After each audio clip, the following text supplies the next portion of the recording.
నల్గొండ జిల్లాలో custom milling rice సేకరణలో జరిగిన భారీ భూ కుంభకోణం సమ్మరి వెలుగులోకి వచ్చింది. ప్రభుత్వానికి అప్పగించాల్సిన సుమారు 191 కోట్ల రూపాయల విలువైన ధాన్యాన్ని మిల్లు యాజమానులు అక్రమంగా దారి మళ్లించారు. 2022-23 రబీ సీజన్కు సంబంధించి 7 రైస్ మిల్లులకు కేటాయించిన దాదాపు 58,000 మెట్రిక్ టన్నుల ధాన్యం మాయమైనట్లు అధికారులు గుర్తించారు. పౌర సరఫరాల శాఖ ఫిర్యాదుతో రంగంలోకి దిగిన పోలీసులు ఇప్పటికే 2 ప్రధాన నిందితులను అరెస్టు చేశారు. మిగిలిన 5 మిల్లర్ల కోసం గాలింపు ముమ్మరం చేసిన పోలీసులు నిందితుల ఆస్తులను వేలం వేసి ప్రభుత్వ బకాయిలను వసూలు చేస్తామని ప్రకటించారు.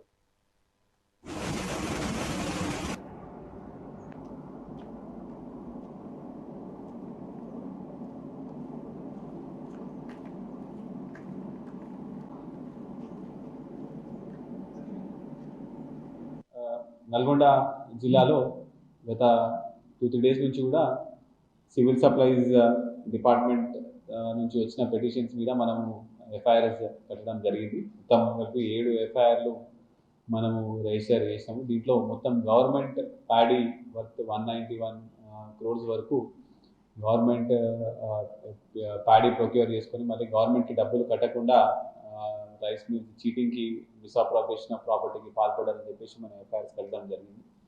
అందులో భాగంగా ఈ నల్గొండ సబ్ డివిజన్లో మునుగోడు, చిట్యాల అండ్ నల్గొండ రూరల్ ఈ 3 పోలీస్ స్టేషన్లో క్రైమ్ నెంబర్ 36, 37, 28 ఈ 3 క్రైమ్ నెంబర్స్లో కూడా మనము ఎఫ్ఐఆర్ రిజిస్టర్ చేసింది. ఇందులో ప్రధాన నిందితుడు కందుకూరి మహేందర్, ఇతని age 65 years, Kandukuri Padma age 57 years.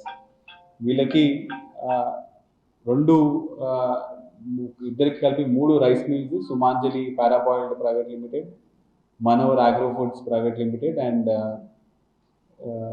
ఇంకోటి వరలక్ష్మి పారాబాయిల్డ్ మిల్. ఈ 3 మిల్స్కి సంబంధించి మనకి రాబీ సీజన్ 2022-2023 సంవత్సరంలో సుమారు 43 కోట్ల వర్త్ ప్యాడీ అంటే 13,170 మెట్రిక్ టన్నుల ప్యాడీ వరకు వీళ్ళు గవర్నమెంట్ నుంచి ప్యాడీ తీసుకొని ఆ ప్యాడీని మళ్ళీ గవర్నమెంట్కి కట్టకుండా కస్టమ్ మిల్లింగ్ అయిపోయిన తర్వాత దాన్ని డైవర్షన్ చేసినారని చెప్పేసి